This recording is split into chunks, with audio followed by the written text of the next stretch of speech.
6, 5, 4, 3, 2, 1. You'll never have the sacred stone. Oh, this you crazy mother.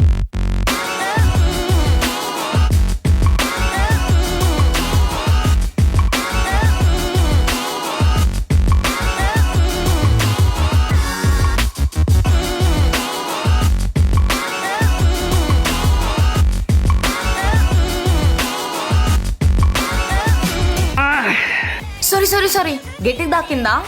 గట్టిగా మరేం పర్లేదు. Practice లేకుండా నేను ఇంత గట్టిగా కొట్టినా అంటే ఒలింపిక్స్ లో మెడల్ పక్కా కొడతా. అయినా అమ్మాయివి నీకెందుకు ఈ స్టంట్లన్నీ? నేను బాక్సింగ్ నేర్చుకొని మేరీకామ్ లెక్క ఇండియా గోల్డ్ మెడల్ పట్టుకొస్తా.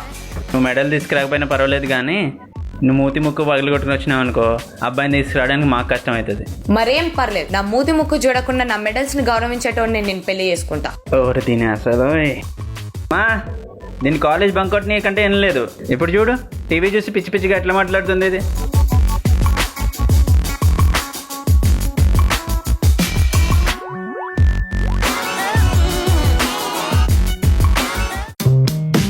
హాయ్ అక్క. ఏందే ఇలా వచ్చావు? నాకు యుఎస్ కి వీసా వచ్చింది. దేనికి? దేనికేంది? ఎంఎస్ జైనికి. ఏంది అమెరికాకా? అవును.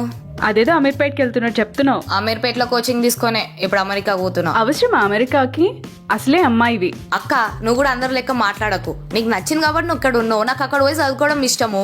అమ్మాయి అయినా అబ్బాయి అయినా ఎవరైనా అమ్మా నాన్నని వదిలేసిపోవడం కష్టమే. కానీ ఏం చేస్తాం, కుछ पाने के लिए कुछ खोना पड़ता है. ఏం పడతాయి? బుగ్గలు తెలుసా? బుగ్గలు పడతాయి. నీ చెప్పిన అర్థం కాదు.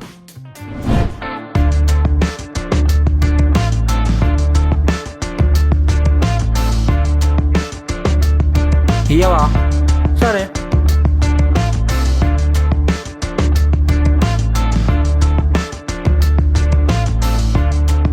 ఏమైంది? ఎందుకట్లా గురాయని చూస్తున్నావు? ఇప్పుడు ఏమైంది? కలుస్తా అని కహానీలు చెప్పి ఫోన్ ఎత్తలేదేందిరా? అమ్మమ్మ కొంట్ల బాలని చెప్పిన కదా, హాస్పిటల్ తీసుకోవేనా? ఆహా, మళ్ళీ శాంతి థియేటర్ దగ్గర కనిపించినావు. హాస్పిటల్ కి శాంతి థియేటర్ నుంచి పోతాం కదా, సో అక్కడ కనిపించినానేమో. ఓ అవునా? హా అమ్మమ్మకి బాగాలేదు. అవును. అమ్మమ్మ ఐషా లెక్క ఎప్పటికెళ్ళి కనిపిస్తుందిరా? ఆయిషాకి అమ్మమ్మకి పోలికలేంది. ఆయిషా కత్తి లెక్క ఉంటుంది. ఓ చూసేసినావా? చూసేసిన. బండి నేర్పిరా అంటే పిల్లని సినిమాకి పట్టుకుపోయి అమ్మమ్మకి బాగాలేదు పక్కింటి ఆంటీకి బాగాలేదు అని చెప్పి కహానీలు చెప్తావా? అయినా అమ్మాయి నీకు బండి ఎందుకే? స్కూటీ వచ్చారా, నడుపుకోపో.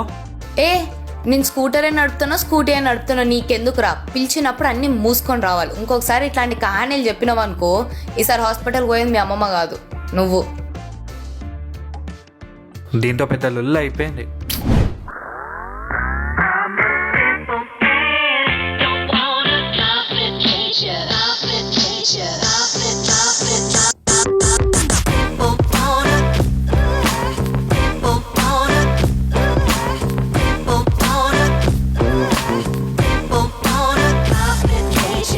దారా ఇదే నా ఆఫీస్, వస్తావా లోపలికి? ఏం మాట్లాడుతున్నావు? ఎవరు నువ్వు? కళ్ళు దొబ్బినే అనుకున్నావా? అర్ధ గంట నుండి గూగుల్ మ్యాప్ లెక్క నా వెనకాల తిరుగుతూనే చూస్తలేను అనుకున్నావా? అదేం లేదు, మాకు ఏరియాలో పని ఉండదా? మా దోస్తులను కలవనీకి వచ్చిన. షానే నీలాంటి చిక్నే గాలని ఇంతమందిని చూసిన, అర్థమవుతుందా? అవునా? ఎంతమందిని చూసినావు? నీ అబ్బా ఏంద్రా కట్టలు పడుతున్నావు? ఏంద్రా ఎక్కువ మాట్లాడుతున్నావు? నువ్వు ఫస్ట్ ఒకసారి తిరిగినప్పుడు లేదా? ఏం రా ఎక్కువ మాట్లాడుతున్నావు? అర్థమవుతుందా? ఓన్కి భయపట్టి సుంద పెడితే ఎక్కువ తక్కువ మాట్లాడుతున్నావు. అయితే ఏంద్రా ఓన్కి రాదు చేయించడానికి భయపడాలా? ఇప్పుడు చాలేగా ఇంకొకటి పడితే నీ పని చెప్తే ఆగురా. వాంతో గొడవ పడుతున్నావేంది? వాడితో గొడవేంది? హౌలు వేసాలు వేసిందే కాకుండా ఉంటా నన్ను అంటుండు. వదిలేదే లేదు వాడిని. అయితే ఏంది?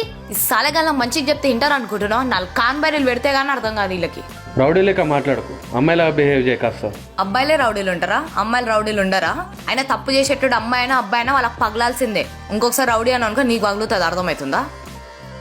ఏందో ఏమో.